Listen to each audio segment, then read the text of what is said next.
Well, here we are again, another video about this compressor. So when I took one of the caps off, as you'd expect, no gas hissed out. So, and I think there was a little bit of copper metal pieces inside the discharge tube, so I got them out as well. But I'm going to have to soft solder it, and with soft solder, the solder can flow down inside and block things, so you have to put things at the right angle. So I've got this just sitting flat so the solder won't run down inside the connector and then block it. So I'm just going to solder together a quick little sort of testing system just to see the compressor in operation. I will just use straight propane first, as I've not mixed an R134A substitute, which will consist of isobutane and propane. I'll be doing that later on. Now, another good thing you could do with this is, say you have a small fridge already, you could just take the compressor out of that and then just swap them over.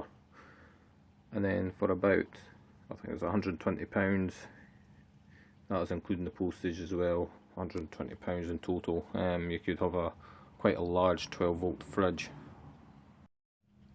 So here's what I'm up to now. Next, I think what I'll do is I'll move both of these. I'll install a service valve, that's a suction there, and that's obviously your discharge, and that is where I'll put the service valve, because that's the service connector. So you just take them off using normal pliers.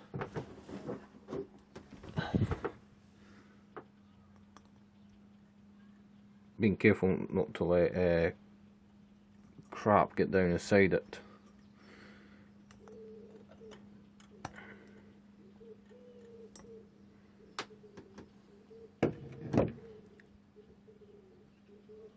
That's really clean copper in there. I've decided last minute that I should really just change the oil in it, because the compressor will be getting opened. Well, I might be changing it into another system, maybe a few times. So as polyester oil absorbs moisture, it becomes acidic, and then it just starts causing damage. So I've got another large compressor there that's just full of mineral oil, so it doesn't go acidic when exposed to moisture. So what I'm going to do is just pour all the oil out into this very clean jar. Then I'll empty that oil out and then put the exact same amount of mineral in, and then just use the compressor itself to vacuum the oil in. So just half a jam jar's worth. Not exactly sure how much that is in millilitres, but there is not a lot there. I should have plenty in another compressor to replace that. Now for the moment of truth, let's see if this will spin up on an electric bike controller.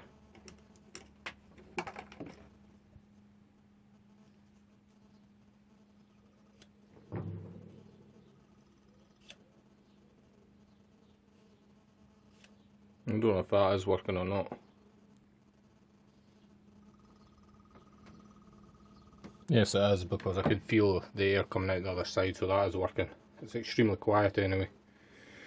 But I think there might be a setting I'm missing on the controller, because it seems to be going a lot slower than it should be. The motor seems to be turning very slowly and drawing very little power. And I think that's because the controller actually has a boost converter inside it, because I did see a picture of it opened up, and I did see a big toroid, so I think maybe it needs a higher voltage to operate. So I'll try plugging it into my electric bike batteries. So it must be quite a high voltage that it needs, because I've just tested the resistance of the winders on my electric bike motor, and they were hardly showing anything. They're very low. The resistance of each winding in this is about 2.5 ohms, so that's probably going to need in the region of maybe 36 to 48 volts. Actually, I've got a step up converter here, so I've got 40 volts coming out to the bike controller, so Let's give that a try. Yeah, it helps if you plug in the phases.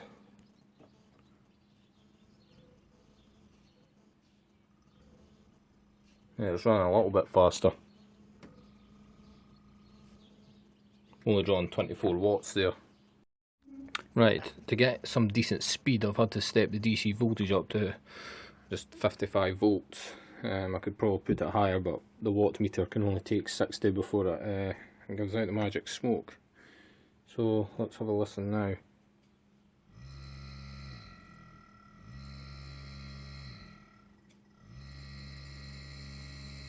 That sounds a lot better, a lot more speed there.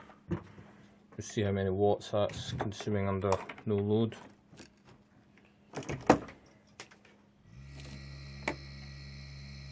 £61 watts. So if you want to run one of these, you're going to need a 72 volt controller or more. So they'll probably set you back about maybe 20 or 30 quid ordered for China.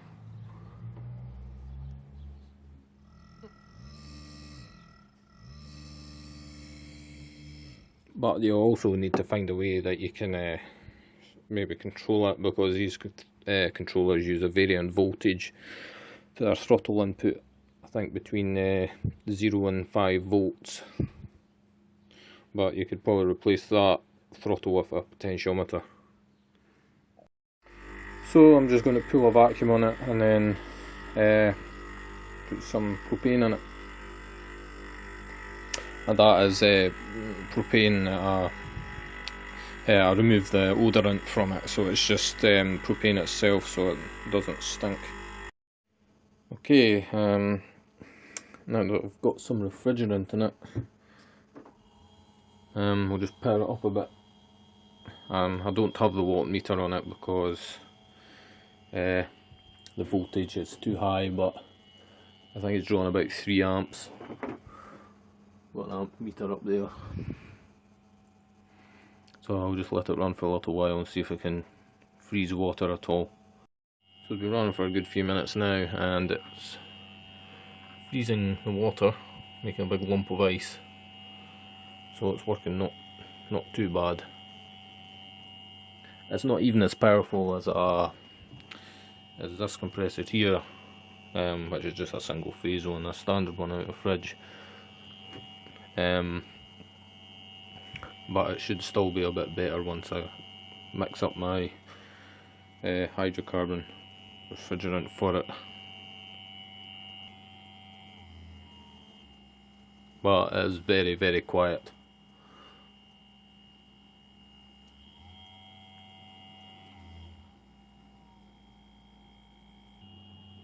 And that's our gauge pressures. But because it's not designed to run on straight propane, the pressures are not where they should be. I think for propane the pressures are meant to be actually quite a bit higher. But yeah, I'm pretty surprised at how it's turned out. What I thought was a 12 volt to 24 volt compressor has actually got a 72 volt motor in it. Because that's pretty much the voltage I'm running on just now. I've got about 72 volts DC going into the controller, and it's getting a wee bit warm. And I think the maximum speed it's meant to run at is 3000 RPM. I suppose you could calculate the RPM by listening to the sound of it, and then calculating from there maybe. But it's doing not too bad. Actually, I'll make a correction to what I said earlier. I don't think it is a 72 volt motor, because at 24 volts it's meant to consume about 2 amps, so about there. So the motor in it is probably 36 to 48 volts.